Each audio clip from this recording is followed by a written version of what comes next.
This is NTV.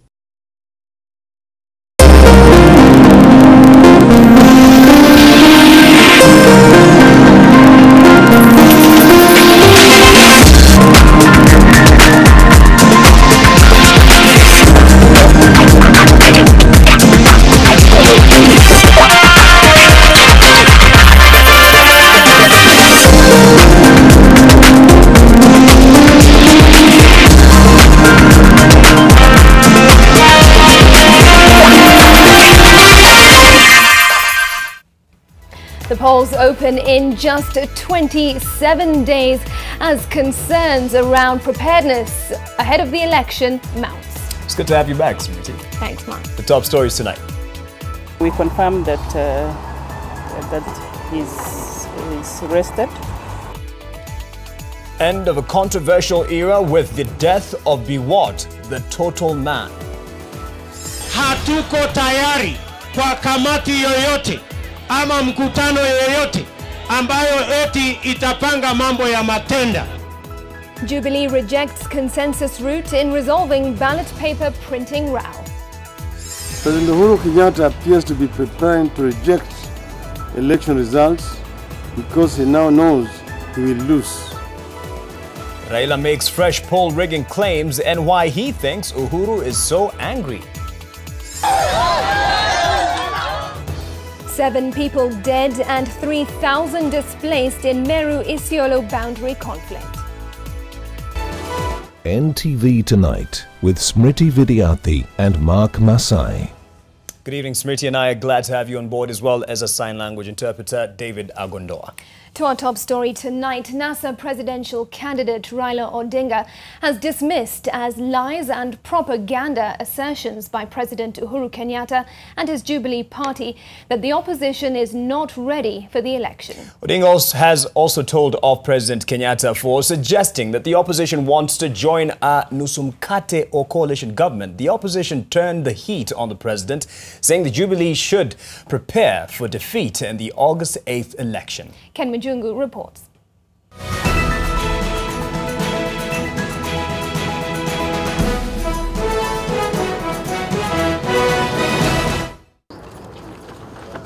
At a press conference in Nairobi, NASA presidential candidate Raila Odinga claimed Jubilee candidate President Uhuru Kenyatta and his deputy William Ruto are panicking after realizing that they are losing the election. Everyone has noticed that lately, President Uhuru Kenyatta and his deputy William Ruto is a very angry couple.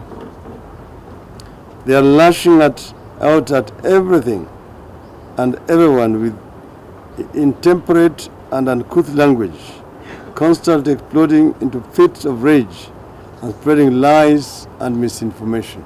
Uhuru has come up with Nusumukati fantasies and while claims that NASA is afraid of elections because he thinks will placate members of NASA by inviting them into the legitimate government he plans to establish if he succeeds in rigging the forthcoming elections. The opposition leader says Jubilee leaders have resorted to lies and propaganda, citing the narrative on postponement of election. 2 lies the president has consistently told is that NASA wants elections postponed and that the opposition is interested in a Nusumukati arrangement that will see the opposition end up in a shared government with Jubilee.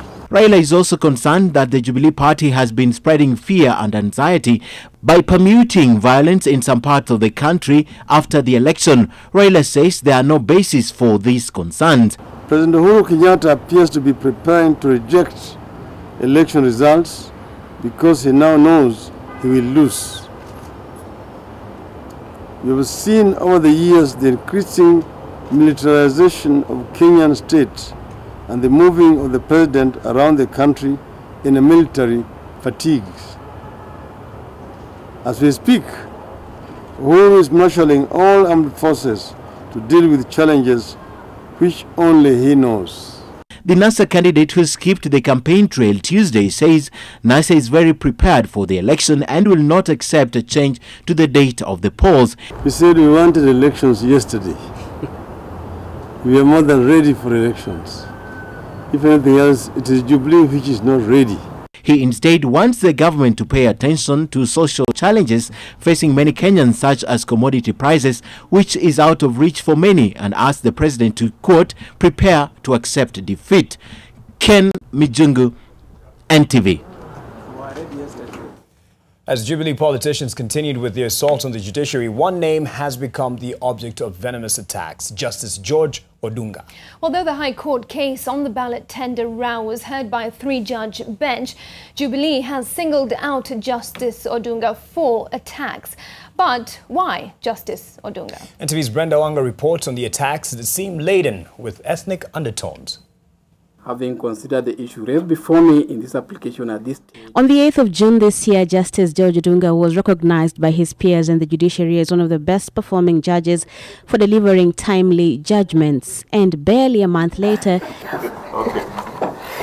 the eminent judge has become the object of a seemingly orchestrated rabid attack from President Kenyatta's Jubilee party. With respect to the rulings last week, we want to be able to assert that part of the bench, and specifically one Justice Odunga, is related to James Orengo through marriage. Odunga's family, specifically his wife, has not been spared in Jubilee's all-out attack on Justice Odunga. What are we supposed to make when a bench is appointed with people who are family members of people who are in court and people who have unapologetically taken sides in the political debate? This is not the first time for Justice Odunga to come under attack from government-allied politicians.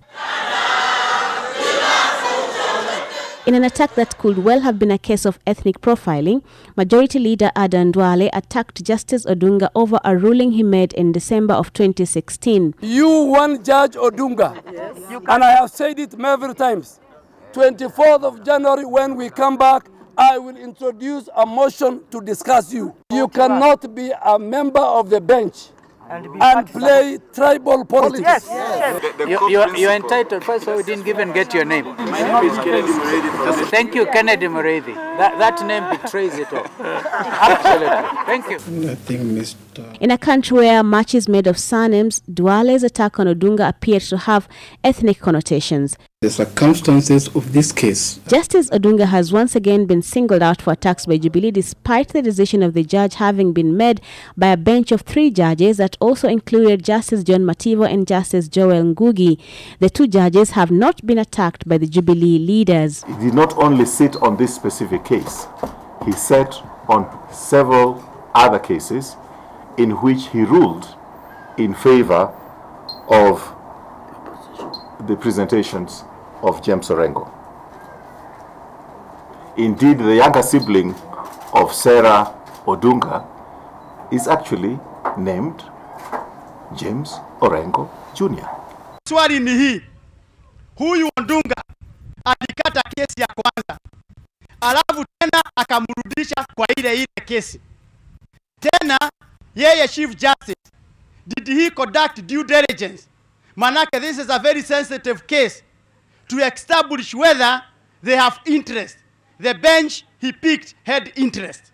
Contacted for comment, the National Cohesion and Integration Commission chairman expressed concern over the tone of the attack. It is wrong to publicly vilify or accuse judicial officers that way, or indeed any other officer of an independent office, because in creating independent offices, the Constitution at the same time has made provisions for dealing with those independent officers independent office holders who may do things the wrong way.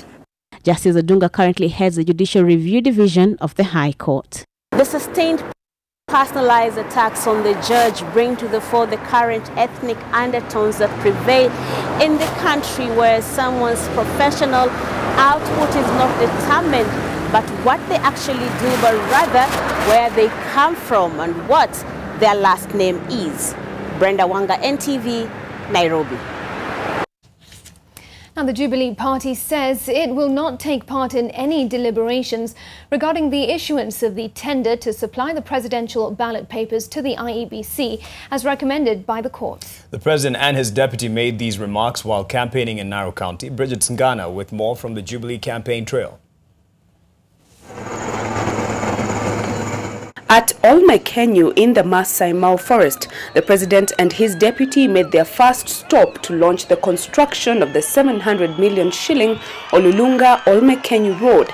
And while they were here, the deputy president made known the party's position regarding the printing of presidential ballot papers by IEBC. Therefore, as Jubilee, we are saying categorically, we are not available for any committee or any discussion on matters to do with tendering for ballot papers. IEBC can consult whoever they want. They can even consult our competitors, because our competitors is a group of tenderpreneurs. Uhuru and Ruto adamant that the opposition was out to use the courts to manipulate the outcome of the general elections. Tunaambia wenzetu jameni, hiyo siasa wameanza ya kufikiria watashinda uchaguzi na kupata uongozi kupitia makoti. Wasahau kwa sababu ushindi tarehe 8 mwezi wa 8 utaamuliwa na wananchi wa Kenya na Mwenyezi Mungu. Na tunauliza mahakama, tunawaambia mahakama wasiingishwe kwenye mtego ya watu wa upinzani ambao hawataki uchaguzi na kuleta makesi kujaza kule kotini ati wananchi wa Kenya wakose kupiga kura tarehe 8 mwezi wa 8. The deputy president reassuring the residents of Olmekenyu that no one shall be evicted from that part of the Masai forest, since the government lifted the caveat that prevented further subdivision of the land in that area. They faulted Raila Odinga for being behind the eviction of squatters from the forest while he was in government. Na tayari rais ametoa pesa, ile mashule yote ilikuwa imevunjwa, sasa mnajua hiyo shule itajengwa upya. The president also said that all farmers' debts at the Agriculture Finance Corporation had been cancelled, while insisting that the elections will not be postponed. Hiyo story ya kuambiwa ya kwamba ati kila siku ni kotini. Prepare yourselves to face the people of the Republic of Kenya on the 8th of the 8th, 2017. Sisi haja yetu ni kuona wananchi wa Kenya wakiishi pamoja kwa amani. Na nafikiri mumeona kwa huo muda wa miaka 4.5 mimi na ndugu yangu hapa tumeendesha serikali yetu kwa amani. President Uhuru Kenyatta completed his tour and campaigns here in Narok County by issuing more than 17,000 title deeds to people from Olokurto within the Masai forest. Tomorrow he is expected in Migori. It has been a day full of promises and executions from the government side to the people here. Bridget Ngana, NTV, Narok County. Meanwhile, NASA principals have accused the Jubilee government of neglecting residents of the northeastern region and only using them as voting machines. While speaking while on a tour of Mandera County, the leaders, led by Deputy President nominee Kalonzo Musyoka, asked the electorate then not to consider voting for the Jubilee government because of the atrocities meted on its people. Kennedy Moredi reports from Mandera. Wiper! NASA! Wiper! With less than 30 days to the general election, political outfits are on an overdrive in an effort to amass votes from regions that did not consider them in the 2013 elections. The National Super Alliance today camped in the northeastern county of Mandera that had overwhelmingly voted for the Jubilee government in 2013. The clarion call to give them a chance in the August 8 elections. In their different stopovers, the message of neglect and mystery deaths in the recent past dominated the speeches, with calls for thorough investigations. The issue of concentration camps was also revisited. Ramadhani ya mwaka wa 2014, Jubilee na Uhuru Kenyatta waliweka iftar Mombasa. Mimi nikachukua msimamo, nikasema mimi siwezi kwenda iftar ya Jubilee wakati ndugu zangu wengine wamefungiwa Kasarani. Wakati watu walikuwa surrounded vile Governor Joe amesema, wakapelekwa Kasarani, walitolewa hapo Isili, na hata Marekani amewachilia mbali mambo ya Guantanamo Bay. Sisi Jubilee wanakuja kuanzisha Guantanamo Bay Kasarani. Nyinyi mnanyanyaswa na tumepata discrimination ile kubwa sana katika hii serikali ya Jubilee. Si ni kweli? NASA leaders also said they will set up a committee to look into extrajudicial killings. Katika manifesto ya NASA, Mheshimiwa Raila Odinga na Mheshimiwa Kalonzo Musyoka wamesema wazi watatengeza afisi maalumu ya kuangalia vifo vya watu ambao wameuliwa kiholela holela. The leaders faulted the Jubilee government for not developing the region, despite the overwhelming support the party received. Serikali ya Jubilee imeshindwa kudhibiti usalama wa nchi, imeshindwa kudhibiti uchumi wa Kenya, imeshindwa na kuleta amani kwa Wakenya wenzao. Serikali hii imekopa pesa kutoka China kujenga ile SGR. Sasa wanakopa pesa kule, wananunua material kule, alafu wanaleta mabusu wa China kujenga reli, alafu tena wanaleta driver kutoka kule aendeshe hiyo train, na Wakenya milioni 12 hawana ajira. Kielekti serikali ya NASA, hamutakuwa na curfew, hamutakuwa na extrajudicial killing. Mimi najua vijana wengi hapa hamuna ID card. Mko na ID card? Serikali ya Jubilee imetukatazia ID card. Si kweli? Mandera County voted 98% for the Jubilee outfit in the year 2013, but the NASA outfit hopes to change that scenario, calling on the residents to give them a chance in the August elections and raise the numbers that Raila got from 4,000 to a considerable number that will guarantee him the presidency of this country. Kennedy Mureithi, NTV in Mandera County. Well, on the campaign trail, NASA and Jubilee today took their campaigns to Mandera and Narok counties respectively, and both counties registered an increase in voters according to the latest IEBC numbers. Well, Gladys Gashanja gives us a glimpse into how the counties voted in the year 2013 and the numbers the parties hope to sway in the upcoming polls. We start off with county number 9, that is Mandera County, where NASA took the campaigns today. Mandera is subdivided into 6 constituencies, that is Mandera South, Mandera West, Mandera East, Mandera North, Banisar and Lafay constituencies. Now Mandera has a total population of over 1 million, and out of those only 120,768 were registered voters in 2013. The total number of votes cast then was 101,617, which represented an 84% voter turnout. Now, out of that number, 94,433 voted for President Uhuru Kenyatta, representing 92%, while Raila Odinga got 4,366 votes at 4%. In 2017, the numbers have gone up, with Mandera recording 175,642 registered voters, numbers that NASA hopes to sway their way come August 8th. Tuko hapa kwa shughuli muhimu sana. Jubilee was back in county number 33, Narok. The county has 6 constituencies, namely Narok North, Narok South, Narok East, Narok West, Emurua Dikir and Kilgore's constituencies. With a population of over 800,000, 262,738 were registered voters in 2013. Those who cast their votes totaled 235,906, which was a 90% turnout.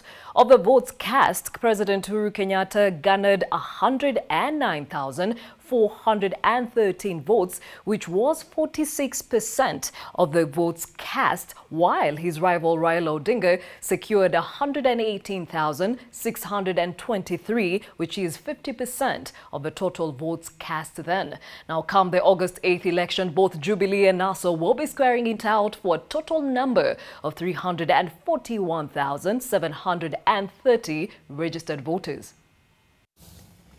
The IEBC committee listening to disputes on the Electoral Code of Conduct will give its ruling on Thursday regarding cases between Okoth Obado and Ochilo Ayako of Migori and Florence Kajuju and Kawira Mwangaza of Meru. The committee listened to the disputes that had been filed today from Migori, the incumbent Governor Okoth Obado of ODM, accusing his rival, independent candidate Ochilo Ayako, of using ODM colours and images of NASA principals in his campaign posters and also allowing his supporters to instigate violence. Andrew Cheng has the details.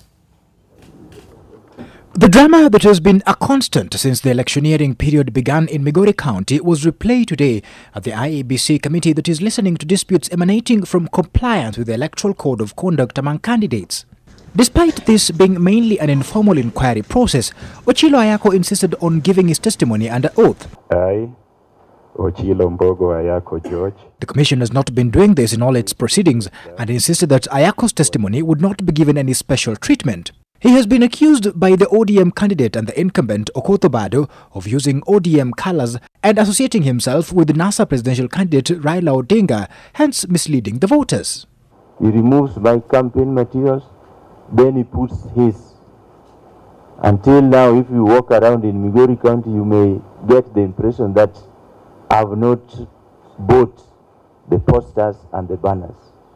Ayako, however, denies this and says the images presented before the committee had been fabricated. My banners are white banners. They bear my portraits and they also bear the portraits of my running mate.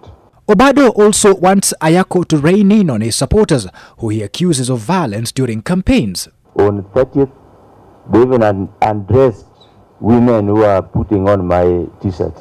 But Ayako himself accuses Obado of instigating violence in Migori and claims that neither him nor his supporters were involved in the cases cited before the committee. He has problems with a member of parliament who is also running on ODM ticket in Suna East. If there was any violence, it is also possible that the back and forth fights in Suna East was a result of other forces that have nothing to do with me. The other case had today was between Florence Kajuju and Kawira Mwangaza. Kajuju, who is a Jubilee candidate for the seat of woman representative in Meru, accuses Kawira of using a TV station based in the county to broadcast disparaging remarks about her. Kajuju's lawyers say the TV station, Baite TV, which broadcasts in Meru language, is owned by Kawira's mother and sister and operates from Kawira's living room. The lead anchor in the station, she claims, is also Kawira's husband.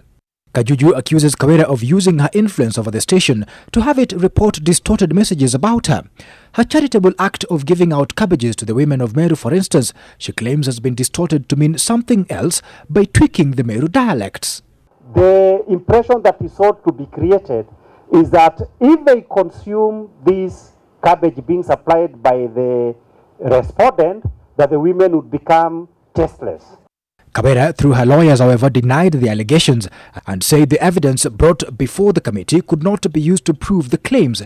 In any case, she doesn't own the station, they claimed, and therefore could not control it. She is not one of the subscribers, she is not a director, and the only connection that exists is that the TV shares a name. In a ruling given by the committee today, Robert Momanyi, a candidate for the Makadara constituency seat on an Economic Freedom Party ticket, was fined 250,000 shillings for using Jubilee colours and pictures of Jubilee leaders in his campaign posters. He has been given 48 hours to pay the fine and bring down the posters, or else be barred from participating in the elections. Even as the Commission tries to enforce the Electoral Code of Conduct among all the candidates who are participating in the elections, it would appear that some of the local and county politics is being elevated to a national stage. Andrew Ochieng, NTV.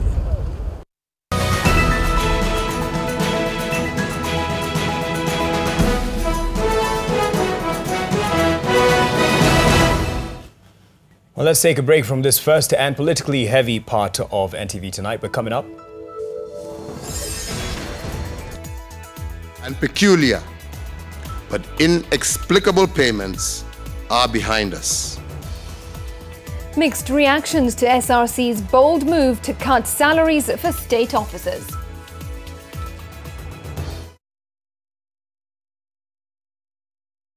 Kenyatta University.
Welcome back. The country is mourning another powerful Moi-era politician, Nicholas Biwott. Biwott passed on at his home in Kileleshwa, and his body has been moved to the Lee Funeral Home.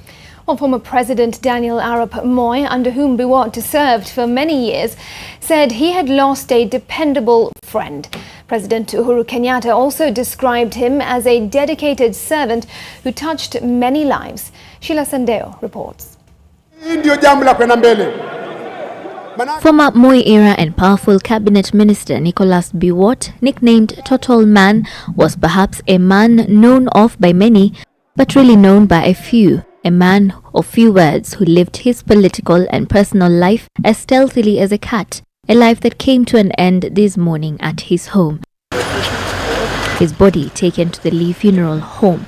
Close associates say his health had taken a downward spiral the last couple of months. Yeah, we confirmed that he's rested. He fell ill in the morning and he was brought to the hospital here in Nairobi Hospital. When he arrived, I think he had already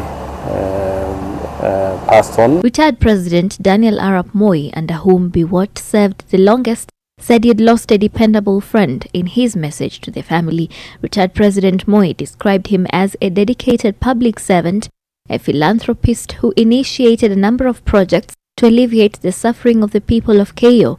He mourned him as a resourceful man whose service helped the nation. President Uhuru Kenyatta, who fought over the leadership of the Independence Party KANU with him, too noted his contribution to development and devotion to the education of young Kenyans, saying no amount of words would do justice to his service to the nation. Quite a number of leaders gathered at the Lee Funeral Home to pay their last respects to the Total Man, and they had lots of kind words for the man as they relived their days with him. For many of them, he was an astute leader, a mentor, and a very generous soul. He mentored so many of us work-wise in politics. I mean, because he was in politics for a long time. Some of us were young, and we borrowed a lot of good things from him. Honorable Biwott was among those leaders who gave guidance, particularly those of us who are young. We have lost really one of the senior statesmen in our country, an elder who has clearly worked with the former president. I've lost a father, we've lost a mentor, the person who made me to be what I am today. Biwott, who died aged 77, will be remembered as perhaps the most powerful man to grace the country's political scene outside of the presidency. A man who was never loud, but his influence within the power circles resounding and unmistakable, especially during the KANU reign. During his heyday as insider in the Moi regime, the self-styled Total Man was as feared as he was loathed. His name never far off from any controversy afflicting the regime. But at the height of his power, as much as he was feared, his habits bordered on paranoia, never eating in public or traveling in one vehicle for long distances.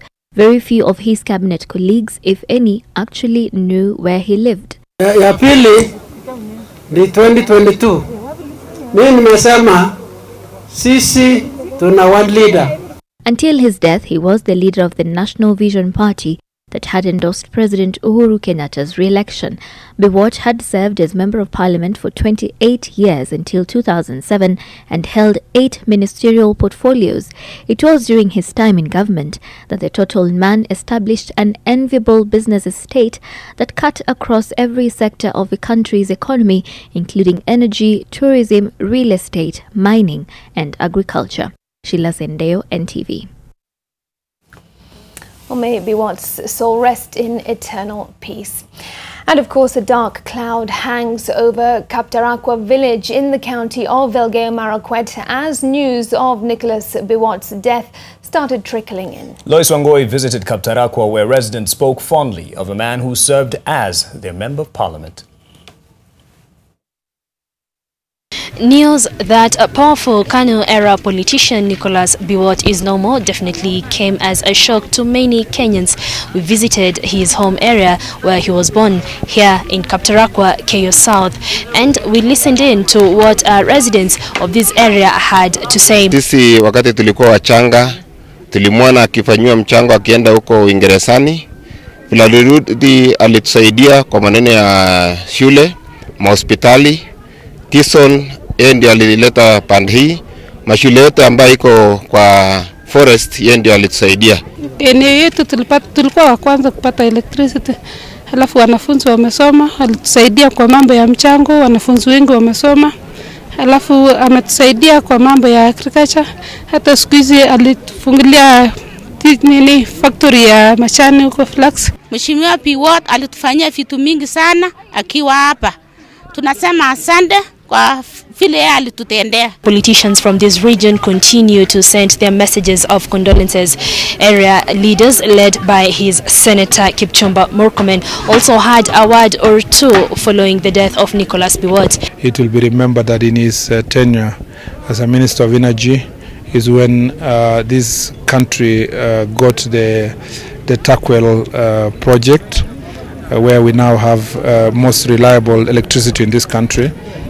It will also be remembered that he was an architect of the regional development authorities, including KVDA, and that has played a great role in terms of regional development in the country. Mimi sasa yeye. Hata sahi mwende mpika picha nyumba yangu, building yangu. For the people of Kaptarakwa here in Kenya South, theirs will be a double loss. One, a great contributor to the politics that shaped lives here, and also one for eulogizing and bidding farewell to a son of their soil. Lois Wangoi, NTV, in the county of Elgeyo Marakwet. And let's get a bit more messages of condolences as leaders eulogize the former minister within the presidency of Daniel Toroitich Arap Moi. And indeed, we start with that message from the second president of Kenya. And of course, you heard earlier that he said he had lost a dependable friend. As you can see there in the picture, them sharing a hearty laughter. And in fact, it has been said that Biwott was even the de facto vice president under the administration of the former president. And they're saying that indeed he was one who was dependable and served and had a great impact in the nation. Now, President Uhuru also said that all those who knew him well will also remember two main aspects of his character. And that is first, his deep devotion to education of young Kenyans, and second, his dedication to uplifting the community. Now, also a message there from the NASA representation, that is specifically Musalia Mudavadi. He says that Biwott was a different kind of politician. Together with the late Gigi Kariuki, they represent the passing of the first generation of young technocrats at independence and who later graduated into eminent political leaders of their time. Despite his larger-than-life personality as what he was known as, total man, I knew Biwott, Musalia says, as the least publicity-seeking politician.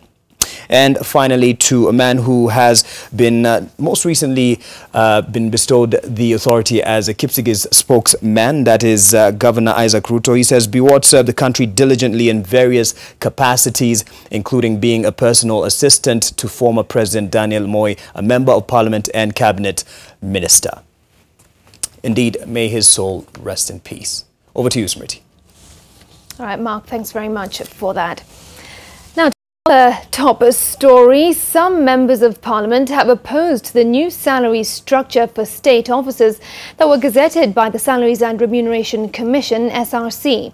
The MPs argued that the move by the SRC heavily targeted the legislative arm and are now demanding official cars should the car grant be scrapped in totality.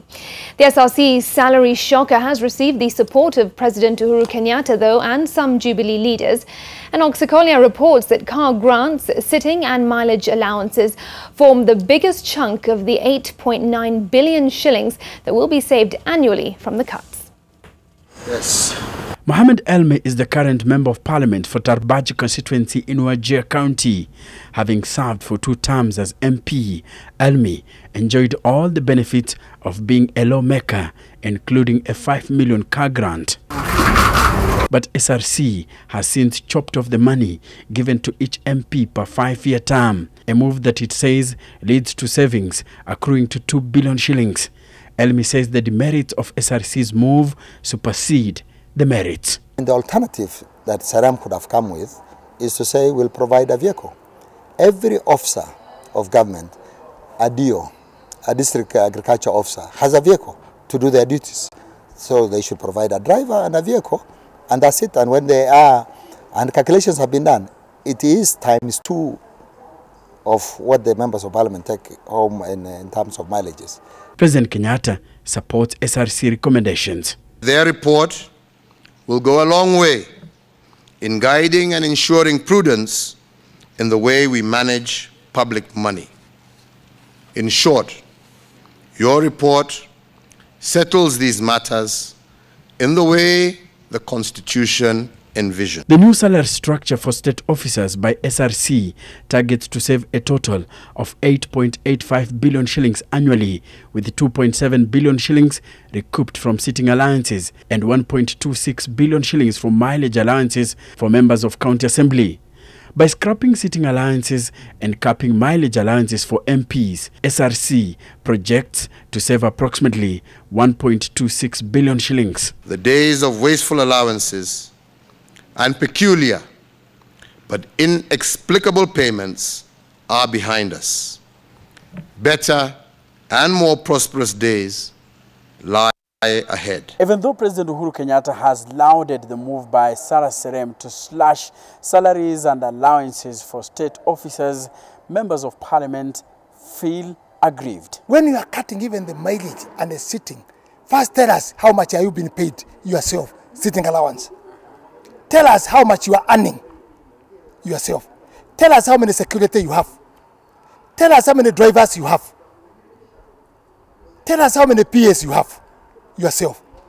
Then we come down and say, the three arms of the government, we have no problem. Let's be equal. Hata bado haijakatwa ikatwe zaidi. Manake hiyo pesa ndiye itajenga mabarabara. Even when you say that you have cut the president 100,000, what is 100,000 to the president? When you say that you have cut deputy president, I don't know, 140,000. What is that gimmick? And some are already projecting a tough battle between Parliament and SRC after the elections. But are we not coming back? Even if I will not come back, the members of Parliament will still come back. The lawmakers, they will still come. Bad watapambana, we shall still be there. We are still coming. When you weaken the legislature, you will have a very weak parliament. How do you want members of parliament who have been compromised in terms of alliances to check the excesses of the government? Enoxikolia, NTV. The number of people who have died from fighting between two bordering communities living along the Meru-Isiolo border has risen to 10. Well, thousands others have been forced out of their homes, while many families, including children, are camping at the Kadidine Primary School for their safety. And this latest attack is being blamed on the killing of 2 Meru milk vendors earlier in the week. Leila Mohammed brings us more on that developing story. The dying embers still exhibit signs of a fire that burnt long and deep for quite some time. Residents here told reporters that this shell that lies in the middle of hot ash was once somebody's home. Ile kitu nataka kuambia wananchi waache maneno ya ufumi. Iko ufumi mingi inapelekwa na hii machangiri wezi. Wanataka watu watoke kwa manyumba alafu watapate nafasi ya kupora. The killing of 10 in less than 48 hours, forcing many here to take the long journey in an exodus to safety. While the men drive their herd of livestock to safety, the women and children try their best to keep up with them. But for many, they will continue to seek shelter at this school. Hata kwenye tunapea kura, sijui wanakuja tu wakituomba kura. Wakienda tu wanatusahau, sisi tunakaa kama manugu kwa kitaka. Njoo kama jana, watu wamepigwa bunduki, wamepigwa marisasi. Na hata serikali wenyewe walikuja kama gari 8 pale Evika. Na kambe iko hapo tu hapo Evika ya AP iko hapo. Na watu wakapigwa risasi wakiwa hapo na hakuna usaidizi walipata. The sparks of violence have been alive in an area where pastoralists and farmers live side by side, with only the right trigger usually starting a fire that many a times leaves a few homes mourning the death of loved ones. Kila za mifugo sisi tukinunua mifugo yetu tukiweka wao wanakujilia. Sisi kama hatuna mahali pa kukaa, mashinda, watoto hawasomi. This latest incident, no different from the past, the killing of 2 milk vendors from Meru being the main reason for this latest fire to spread so fast. Baada iko watu waliingia manana ya revenge kwa hii communities. Mtu mwingine alinyang'anywa pikipiki na kuchomwa, ndiye kaleta hii maafa. Serikali ya taifa haina kazi ingine katika katiba ya Kenya. Ile kazi muhimu ya serikali ya taifa ni kuwekea ulinzi wananchi. 3 people are admitted at Maua Methodist Hospital nursing gunshot wounds. Area residents here accuse the government of neglecting them despite frequent attacks and loss of lives from their neighbors. Leila Mohammed, NTV.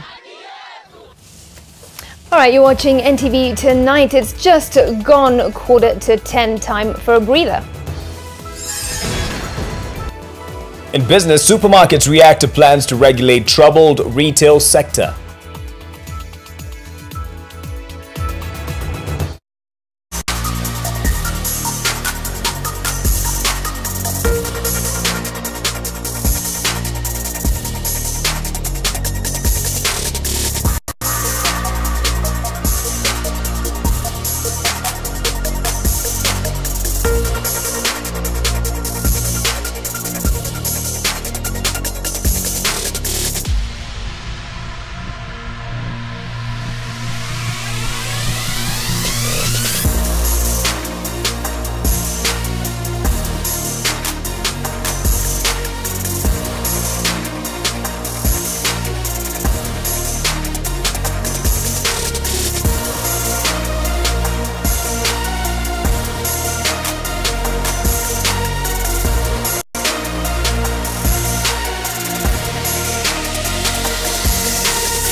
NTV Business News in association with Mwale Medical and Technology City.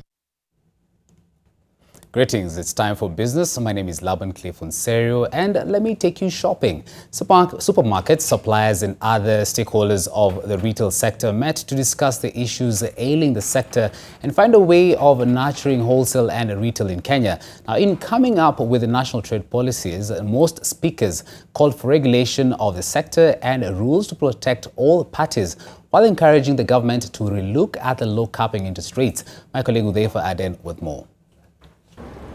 What ails the retail sector and how best can the government help? That is a question that stakeholders sought to answer on the second day of the Kenya Trade Week.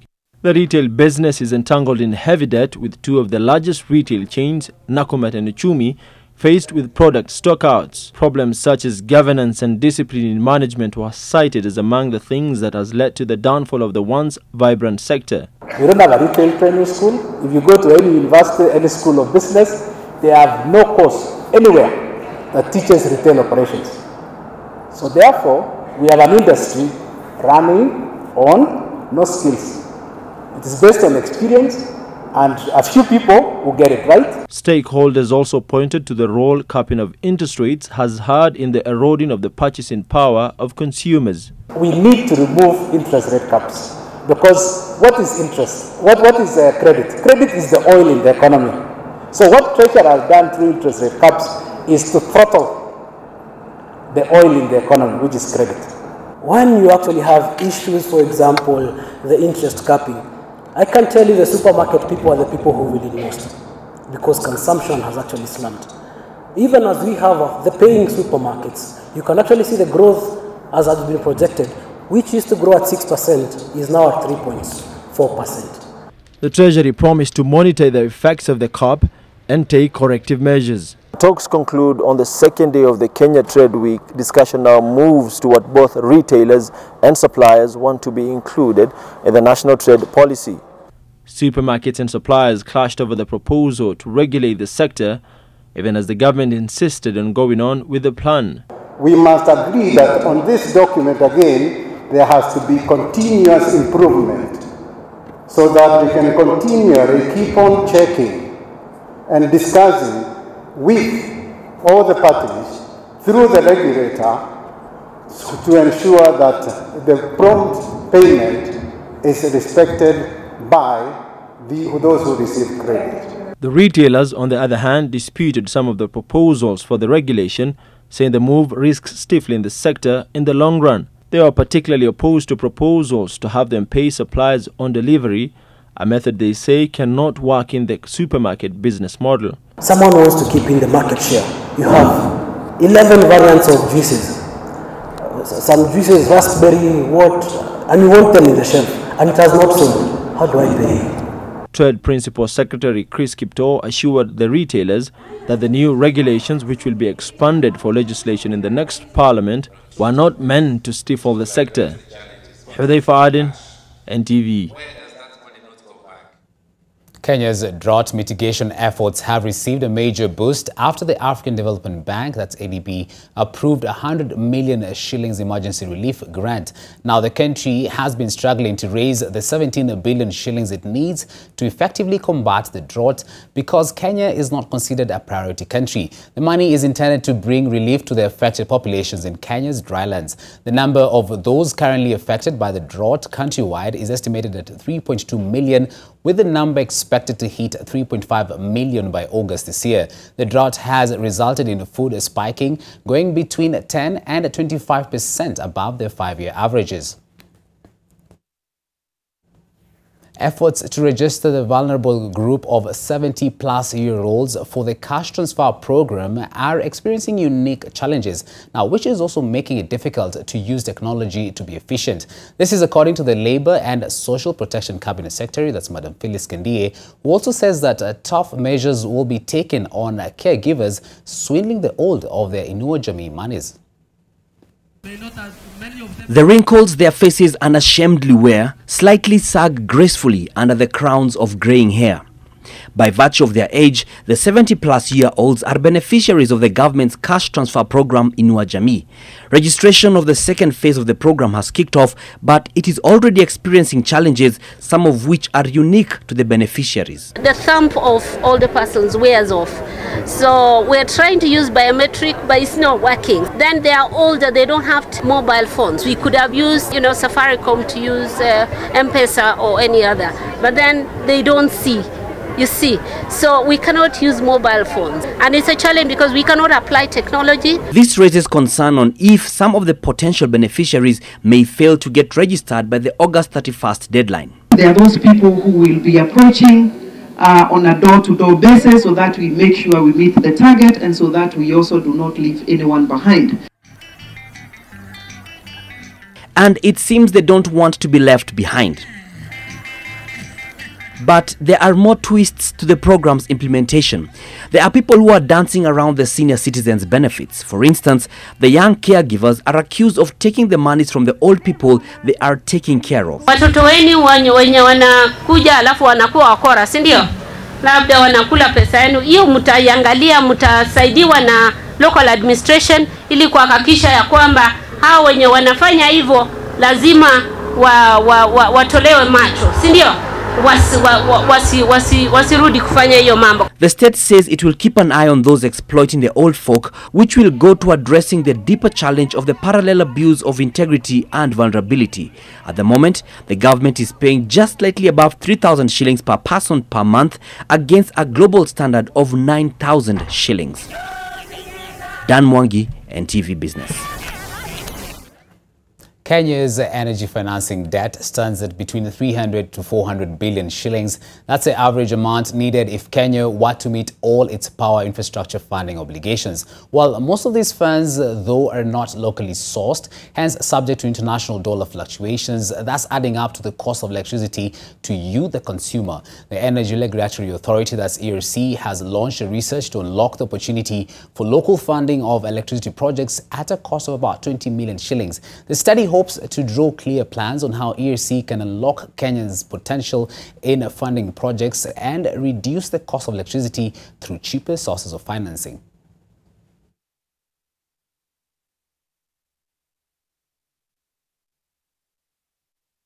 Investors actually are comfortable investing in local currency in Kenya. That's not a new phenomenon. The question is, can that actually be able to transfer into the power sector and particularly in infrastructure? You find that the shilling has even depreciated more than 2 times. So if our PPAs were denominated in shillings, it means that we will be paying, or we will be paying the generators half the cost. What we are trying to do here today is to limit, or if you want, to reduce that fluctuation, and therefore create a stable tariff for the customer. So question to you, are you a pawpaw farmer? Well, if yes, what's your yield per tree? And do you know that there is a new variety that yields 10 times more than the varieties found locally? Well, that's a new variety sourced from Cuba and has been on trials for the last 3 years. And farmers in West Pokot County have started growing it. My colleague Gabriel Kudaka with the details. A pawpaw farmer goes about inspecting his fruits. Most residents of Masai region of West Pokot County are generally pastoralists, but some are gradually shifting to horticulture farming after sensitization by Food and Agriculture Organization in collaboration with the county government of West Pokot. Among the crops planted in this region are green grams, watermelons, maize, and the recently introduced pawpaw variety known as Maradol. I was impressed by the production, myself as an agronomist, of this Maradol in this environment. Because of the fertility of the soil, of course, because of the heat, that is the perfect climate for the papaya. What they need is water. The pawpaw variety was first planted on trial basis 3 years ago, and today some farmers in Sebit and Ortum have embraced it. Tunapenda kuuza papaya kutoka Juba na iko na market na iko na bei ya juu, watu wanapenda kununua sana. Experts say that production of this particular variety starts declining after 3 years, hence the need to cut and replace them.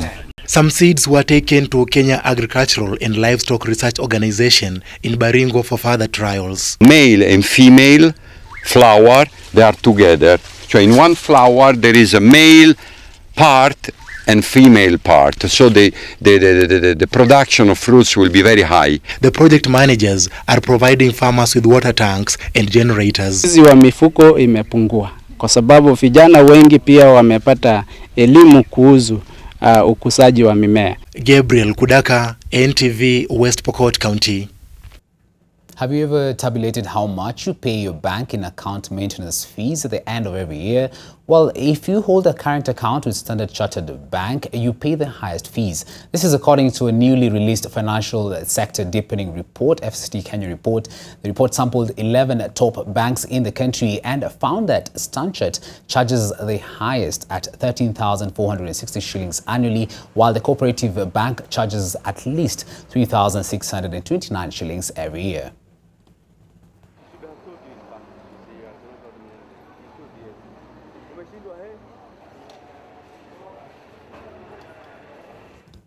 So I know you want more details on that story, and of course that will be the lead story in tomorrow's copy of the Business Daily. That's right on your screens right now, where we'll just give you a focus on that FSCD report that looks at 11 banks that are sampled and how your fees compare to other banks. Be sure to grab your copy of the Business Daily tomorrow. And that's it for business news. My name is Laban Clifford Serio. Stay tuned. My colleagues Mark and Smriti will be back with a lot more. Masai Medical and Technology City. Now it's a 200 billion shilling city.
NTV Tonight with Smriti, Vidyarthi and Mark Masai. Welcome back to NTV Tonight. His Highness the Aga Khan is today commemorating 60 years as the 49th hereditary Imam of the Shia Ismaili Muslims. The worldwide celebrations have drawn the global Ismaili community, partners of the Aga Khan Development Network, government and faith community leaders. 60 years ago, Prince Karim Aga Khan IV succeeded his grandfather, Sir Sultan Mahmud Shah Aga Khan, as the Imam of the Shia Ismaili Muslims. At just 20 years old, the Aga Khan was responsible for leading the global community of the Shia Ismaili Muslims that are today 15 million in number, spread across 25 countries. Born in Geneva in 1936, spending his childhood in Nairobi, Kenya, schooling in Switzerland, and eventually Harvard University, the Aga Khan certainly was a child of the world. This rich and diverse experience, coupled with his lineage tracing back to the Prophet Muhammad, would groom him for the role he has held for the last 60 years. As founder and chairman of the Aga Khan Development Network, or AKDN, the Aga Khan has carried out his mandate in over 30 countries in Central and South Asia, Eastern and Western Africa, and the Middle East. AKDN spends $925 million annually on non-profit social and cultural development activities, operating more than 200 healthcare institutions, 2 universities spanning 6 countries, as well as 200 schools and school improvement programs. As you build your lives for yourselves and others, you will come to rest upon certain principles. Central to my life has been a verse in the Holy Quran which addresses itself to the whole of humanity. It says, "O mankind, fear your Lord, who created you of a single soul, and from it created its mate, and from the pair of them scattered abroad many men and women." This remarkable verse speaks both of the inherent diversity of mankind and of the unity of mankind. It is a driving philosophy that has been felt the world over and will be celebrated today to commemorate the Aga Khan's Diamond Jubilee. Global ceremonies taking place today will be hosted by the Ismaili community and will see the launching of new social, cultural, and economic development projects. Victoria Rubadiri, NTV. Well, let's see what's in store from the sports desk with Brian Otwal. He's standing by and after break.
time for the sports. My name is Brian Otuala.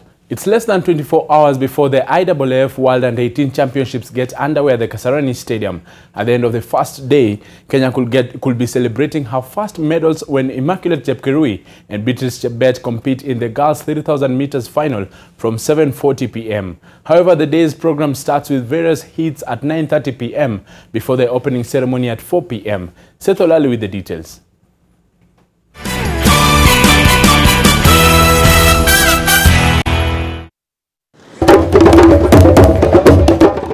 Over 100 young Kenyans will on Wednesday afternoon showcase Kenya's culture and heritage during the opening ceremony of the 10th and final edition of the IAAF World Under-18 Championship at Kasarani Stadium. 4, 5, 6, 7. A section of local artists will also entertain local fans and visitors at the 60,000 capacity stadium.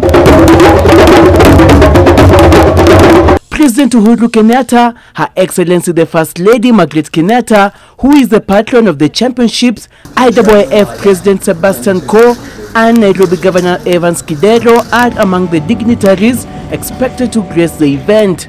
And Kenyan athletes had made a huge mark on our global sport way before I became a senior international athlete.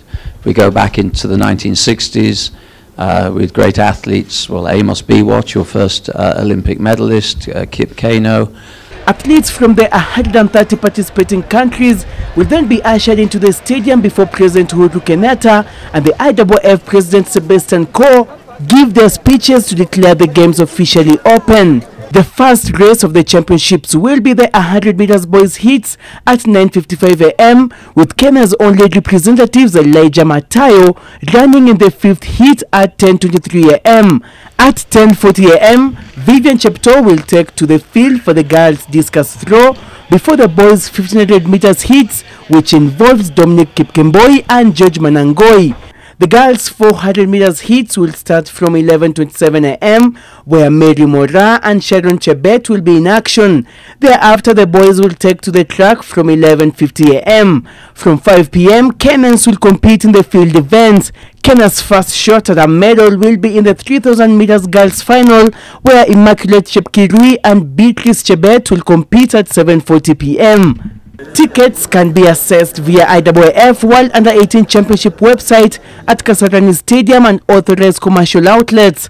Ordinary tickets cost 200 shillings for the first and third tier terraces of the stadium. VIP tickets go for 500 shillings, while the VVIP costs 1,000 shillings. Students and youth groups can also win themselves tickets through the IAAF Community Legacy Program that requires students to plant trees.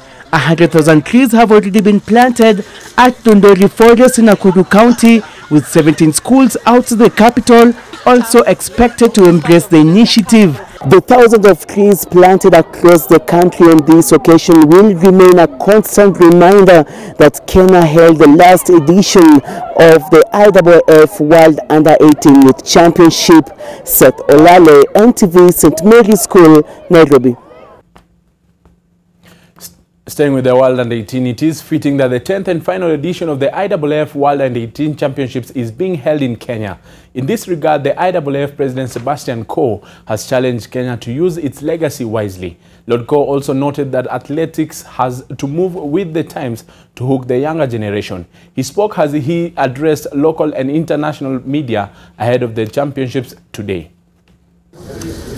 The IAAF President Sebastian Coe had a busy day on the eve of the start of the IAAF World Under-18 Championships, which included a tour of the athletes' village at Kenyatta University and the pre-championships media address at the Kasarani Stadium. We're very grateful to be here. This is not a sacrifice. This is a labor of love for anybody that loves athletics, to be witnessing athletics in this nation that has made such an extraordinary contribution to the history of our sport in the last 30 or so years. Thank you very much indeed.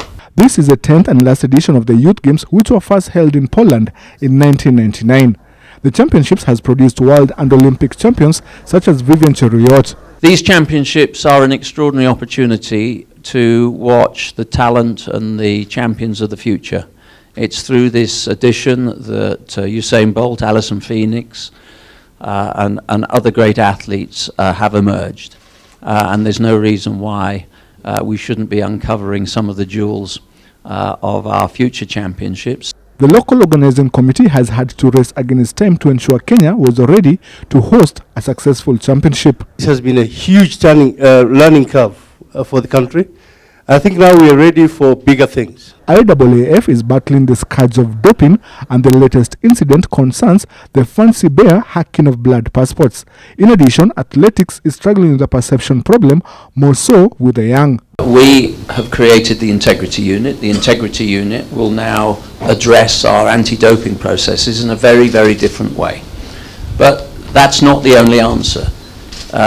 We need to make sure that athletes at formative years in their careers are given the right philosophical underpinning, if you like, to make good decisions. The championships will see over 1,000 athletes from 130 countries compete, and for the youngsters, the starting gun cannot be fired sooner. I'm from the parish of St. Mary, the country of Jamaica. I started track and field at primary school during sports day. Kenya has been known for the 3,000 steeplechase, but now we want to add another technical event, that is 400 meters hurdles. It's very nice to see you. Welcome. Thank you. LODCO and the IAAF delegation as well as the LOC began the day with a courtesy call at State House, Nairobi. In less than 24 hours' time, the eyes of the athletics world will be focused here at Kasarani Stadium as the IAAF World Under-18 Championships kick off. This stadium today is a beehive of activity as last-minute touches and last-minute preparations are put in place to ensure that the start is a success. Warothe Kiru, NTV, at the Kasarani Stadium.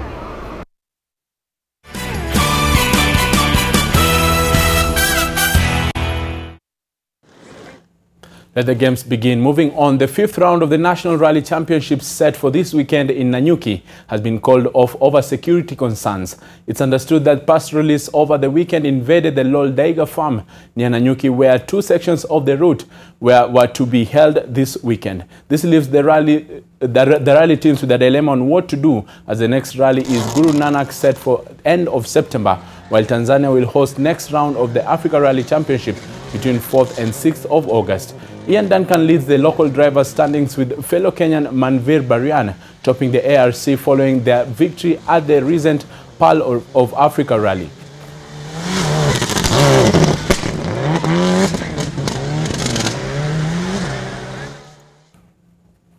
And just days before this weekend's event, Silverstone's owners have triggered a break clause in the British Grand Prix contract that throws the country's Formula One race into doubt over 2019 unless a new deal is agreed.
And that's it for NTV Tonight. Thank you for watching. Thank you to David Agondoa for the sign language interpretation. Good night.